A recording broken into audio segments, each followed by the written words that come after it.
लोगों को पता चल गया है कि अब बहुत सस्ता होने वाला है। यस सर, आई थिंक सारा देश को पता है सर। अच्छा, कि आप सबका जो भी प्रोडक्ट है इसका मैं आजकल ब्रांड एम्बेसडर हूँ। जी सर। मैं दुनिया भर को कह रहा हूँ स्वदेशी खरीदो। स्वदेशी मतलब आप जो बना रहे हो खरीदो। तो आपके लिए मैं दौड़ रहा हूँ, लेकिन आपका काम है दुकान में आप स्वदेशी बेचेंगे। कंस्ट्रक्शन सेक्टर से बिलोंग करता हूँ और इसमें जो कंस्ट्रक्शन असिस्टिंग आइटम्स होता है जैसे कि एसी, टीवी, तो उसमें जो गिरावट आया है 28% से 18%, उसमें हमें बहुत लाभ होने वाला है। तो उसमें जो बचत होगा उससे हम, और उसमें जो पैसा होगा उससे हम और अलग प्रोडक्टिव काम में लगा सकते हैं। तो मकान भी सस्ते बनेंगे। मकान भी बहुत सस्ता हो गया सर, सीमेंट भी सस्ता हो गया। सर अभी जैसे आज से 2.0 जीएसटी घट रहा है, उससे हमारे जो इंग्रेडिएंट मिलते थे सर उसमें काफी बचत हो जाएगा, तो हमारा प्रोडक्शन कॉस्ट भी कम हो जाएगा। तो हम अपने ग्राहकों को कम दाम में और अफोर्डेबल प्राइस में हम अपना सामान बाजार में ला सकेंगे, ताकि हमें और ग्राहक मिले। जैसे आपके प्रचार है, जैसे आपकी इनिशिएटिव है वोकल फॉर लोकल, उसी लाइन में हमारा भी काम चल रहा है। हमारा टैगलाइन है थिंक लोकल गो ग्लोबल। फिलहाल तो हमारे प्रोडक्ट अरुणाचल और इंडिया में है, हमें उम्मीद है कि ये आगे इंटरनेशनली भी जाएंगे। तो इस बार जीएसटी 28% से सर 18% आया। मेरे लिए तो बहुत खुशी का बात है, पूरा इंडिया के लिए भी खुशी का बात है सर। अभी जितना जो अधूरा था, बिल्डिंग सिल्डिंग, मकान घर नहीं बना पा रहा था, अब ये 10% से पूरा गांव में अभी सर घर भी बन जाएगा। इसीलिए मैं सर बहुत आपको धन्यवाद कहना चाहता हूँ इस जीएसटी को ले आने के लिए। थैंक यू आपको, बहुत बधाई सर। सर जो ये जीएसटी का अभी जो रिफॉर्म आया है सर, उससे हमारे होटल के रूम्स जो पहले 12% में जीएसटी लगता था, अब सर 5% हो जाएगा, जिससे कि सर डायरेक्ट बेनिफिशियरी हमारा कंज्यूमर ही रहेगा। और सर रेस्टोरेंट में भी रॉ मटेरियल्स का दाम जब घट जाएगा, हम वो अपने कंज्यूमर को पास ऑन कर देंगे। तो सर दोनों ही बहुत लाभदायक रहेगा दोनों के लिए। लोग ज्यादा पैसे लगाएंगे, खर्चा करेंगे।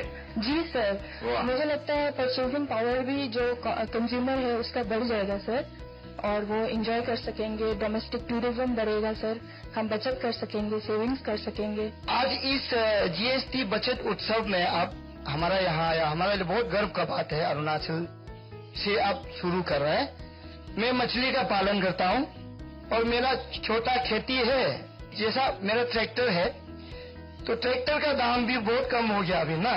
तो जैसा आप 12% से 5% में लाया, तो उसमें मेरा सामान का दाम कम आ जाएगा। तो उसके बाद मेरा जो मछली का जो पोखरी है उसमें डीजल पंप आता है, सुना इसका भी 12% से 5%। जो बाकी जितना है मछली का दाना ये सब में काफी कम आ गया, 12% से 5%। जैसा और जो स्टेशनरी आइटम है, जो हमारा जो बच्चा लोग के लिए जो पेन कॉपी जो लेता है, 12% से 5% में आ गया। ये भी हमारे लिए बहुत अच्छा है। एक समय ऐसा था कि हम लोग बिजनेस करने से, सामान लेने से हर जगह में टैक्स लगता था, अलग अलग टैक्स। जब से जीएसटी आया एक ही टैक्स लगा, तो हमें तकलीफ से वो परेशानी नहीं रहा, एक ही टैक्स में अच्छा लगा। और दूसरा जो अभी हमारा जो जरूरत हिसाब से कुछ जैसा अभी जो इंश्योरेंस है, इसमें भी 18% से अभी डायरेक्ट 0% कर दिया। तो ये सब चीज बहुत अच्छा लगा। ये आपका ही टीम कर सकता है, ये मुमकिन मोदी है तो मुमकिन यही है। तो इसलिए हम लोग को मैंने बहुत अच्छा लगा। तो जैसे कि सीमेंट में पहले 28% का जीएसटी होता था, तो अब घट के 18% का हो गया। सर इससे मुझे बहुत फायदा हुआ, अब मेरा सेल बहुत बढ़ेगा और कंज्यूमर को भी बहुत फायदा होगा सर। और सर जैसे कि मैं अभी अपना घर बनाने जा रहा हूँ सर, जीएसटी रेट कम होने के कारण मुझे बहुत फायदा होगा। हमें क्वालिटी लगातार इंप्रूव करनी पड़ेगी, क्योंकि लोग अच्छी चीज और यूजर फ्रेंडली चीज पसंद करते हैं। सिर्फ दाम कम होने से लोग लेते ऐसा नहीं है। हमारी कोशिश होनी चाहिए कि लगातार क्वालिटी हम इंप्रूव करें। पैकेजिंग का बड़ा महत्व है आजकल। देखिए, पहले के जमाने में आयुर्वेद की जो दवाइयां होती थी वो पूरा थैला भर लेकर के साथ जाना पड़ता था, और जहां जाते थे वहां उबालना पड़ता था, फिर उसमें से कुछ ये पियो, फिर पाउडर रहता था। धीरे धीरे उसमें बदल आ गया और एकदम मॉडर्न वे में तो आयुर्वेद बहुत पॉपुलर हो गया।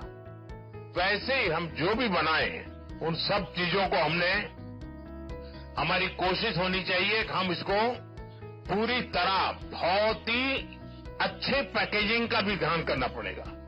दूसरा मेरा आग्रह होगा, अब हमने ग्लोबली सबको टारगेट करना चाहिए। भले प्रोडक्ट किसी इलाके की होगी, ऑनलाइन जैसा आपने कहा कि उन्होंने ऑनलाइन काफी काम शुरू किया, हमने ऑनलाइन जाना चाहिए, अपनी खुद की प्रोडक्ट तैयार करनी चाहिए। दुनिया में कभी कभी लोग ऐसी चीजें ढूंढते रहते हैं, वो खरीदते हैं, हमें कोशिश करनी चाहिए। और दूसरा मेरा आप सबसे आग्रह है, स्वदेशी खरीदेंगे, स्वदेशी बेचेंगे। देखिए, भारत को आत्मनिर्भर बनाना है, तभी जाकर के भारत विकसित भारत बनेगा। और इसमें मेरा सभी व्यापारियों से आग्रह है कि सबसे पहले हम तय करेंगे, हम विदेशी बेचेंगे नहीं। आप देखिए, अपना माल बिकने ही वाला है। हमारा प्रोडक्ट बिकेगा तो हमारे लोगों को रोजी रोटी मिलेगी, हमारा रॉ मटेरियल उपयोग में आएगा। और इसलिए अगर एक बार भारत का व्यापारी तय कर ले, दुकानदार तय कर ले कि एक तो मेरे परिवार में हम कुछ विदेशी नहीं लाएंगे, क्योंकि ज्यादा खरीदने की ताकत उसी की है, वो जूते ही बाहर से ले आता है, चश्मे भी बाहर से ले आता है। और दूसरा, हम बेचेंगे नहीं विदेशी। आप देखिए, भारत इतना ताकतवर हो जाएगा, भारत का हर व्यापारी ताकतवर हो जाएगा, हर कंज्यूमर ताकतवर हो जाएगा, हर प्रोडक्शन में ताकत आ जाएगी। और हम अपनी चीजों को प्यार करेंगे तो दुनिया हमारी चीजों को प्यार करेगी।